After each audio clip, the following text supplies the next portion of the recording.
Hi everyone, hope you are doing well from wherever you're watching this channel, depending on your time zone. Now, Aden Duale, as we are speaking now, is the CS for Defense. He already took on an oath of office, and that is the man who is going to advise the president on matters of defense and the other duties that goes with it. But when Aden Duale was giving his last speech at the National Assembly as the member of parliament representing Garissa Township, there is something Aden Duale said which is very important and which can explain what Aden Duale is going to do in future in his new position as CS for Defense. Aden Duale confessed that when he was the majority leader, there are some laws that he passed. He pushed the National Assembly to pass, which he regret for passing these laws. And he was urging the National Assembly Speaker, Masika Wetangula, to revisit those laws and amend them. He regrets why he allowed these laws to pass. That is Aden Duale. So before I continue, I wanted to listen to Aden Duale confessing on how he was being used as a tool to pass some of the impunitive laws as requested by executive. Then from there, of course, we are going to analyze. We'll do a lot of justice to our people. As we speak about our constitutional architecture, Honorable Speaker, I also have to beseech my colleagues in the legislature to help guarantee the independence of the judiciary. Do everything you can to make sure the judiciary has the operational and financial autonomy. We have seen what has captured justice system can do. Let us restore faith in the judiciary. You have seen what His Excellency President William Ruto has done to that end. Let's support him. On a related note, let's also keep our independent institutions independent. Don't make laws that will hobble these institutions. I naively did that at some point, but I have since learned how costly it is to the people of this country and even to Parliament. And I trust, Mr. Speaker, that in this term you will revisit those laws and remake them in the spirit of the Constitution. Honorable Speaker, as I come towards the end of this farewell note, let me also tell my colleagues. Now, we are continuing with our discussion, but just a quick request for those who are watching and they have not yet subscribed. My humble request, please consider subscribing so that another time, once we release a video like this one, you will always get notified. Again, to all our returning subscribers and anyone who dropped comment, I must say thank you so much for your unconditional support. Again, I'm requesting you to give this video a thumbs up so that YouTube can recommend our videos to more viewers. Back to our discussion. Now, during Uhuru Kenyatta's first term in office, there are so many impunitive laws that Aden Duale led the National Assembly to pass, which was seemingly favorable to the executive, but so intimidating and retrogressive toward Kenyans at large. That time, Uhuru was the president, and of course, William Ruto, seemingly, he was the co-president.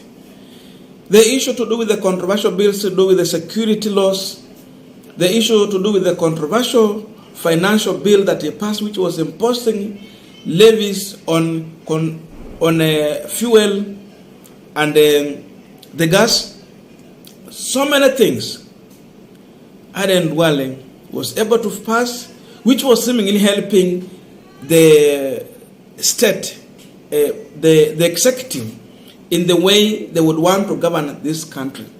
So anytime Uhuru Kenyatta and William Ruto wanted to have their way, of course always they were getting it because Aden Duale was ready to make sure anything they want is being passed in their favor, because again, number two, you cannot blame either CORD or NASA, because these people had, their numbers was almost to supermajority. So they had more numbers.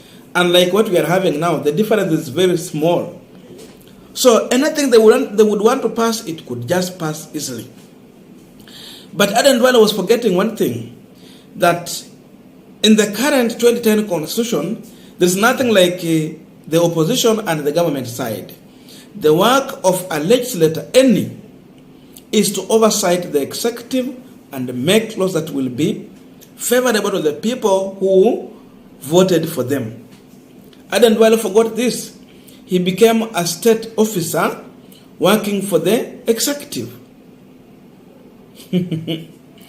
Anything that the executive will come with, it was just being passed quickly, even without proper discussion in the parliament. That was Aden Duale. So the only thing was doing was to please the president, to please the deputy president, and of course, to safeguard his office as the majority leader. That was Aden Duale for you. So if he was able to do these things and he forgot his oversight role, he forgot to defend the common mwananchi. And as we are speaking now, Aden Duale is the CS for defense. The question I'm asking today on this punchline, will Aden Duale be possible to advise the president accordingly when need be as far as the issue of defense and other matters is concerned? Will he really tell William Ruto when Ruto is naked? Because this is a man who was praising the other regime. He could not tell Uhuru Kenyatta or William Ruto when he was wrong on some of the issues they were pushing. He only passed them. Even he never spoke the mind of his people who elected him. What were Garissa? Duale simply became a rubber stamp of anything that the executive needed to be passed. And this is the Aden Duale we have. By that time, Duale was an elected member of parliament. It means even if he could lose the position of majority leader, still he was going to serve as a member of parliament. And of course, his political position was still safe and good. But now look at it as of now. A man who has resigned from the position of member of parliament, he go for an appointive position. It means you are working at the mercy of the president. If he don't like you, he can fire you anytime because it's the appointing authority. If he don't need you, he will fire you. If you don't do what he want, he can fire you. So will Aden Duale be able to tell the president the truth? If he was unable to say the truth while he was on an elective position, now in an appointed position, will he say the truth? Sometimes even in the cabinet, they normally do vote. They normally vote. Will Aden Duale vote with his mind, or is going to vote with the interest of safeguarding his job? When it comes to the issue of policy and something they want to maybe pass here and there. For example, when the issue of GMO came, hiyo hata haikuenda National Assembly, ni cabinet inapitisha tu. So, when it comes to issues like this one, will Aden Duale say the truth? Will he advise the president accordingly? Or is going to be just a rubber stamp the way he has been doing? Because for me, I see a majority, I'm seeing a CS who cannot speak his mind. I'm seeing a CS who will always want to please the boss. Na hii kazi wamepewa sio ya please the boss. It is the work you need to tell the president the truth where there is a problem. This job, for you to help this country, it is better even you get fired by the president for giving the right advice. That's the only way. But if not, we are seeing a cabinet that seemingly is just going to be a rubber stamp of everything. And this justifies a statement that Professor Mtaingui said one time back, that William Ruto has decided to choose his cabinet focusing more on politics. So politically he is right with a team that can actually be seen as a representative of specific regions. That is good. But when it comes to work, most of these people cannot do the work. And because of that, Professor Mutahi Ngunyi was saying that Ruto is going to depend on the PSS.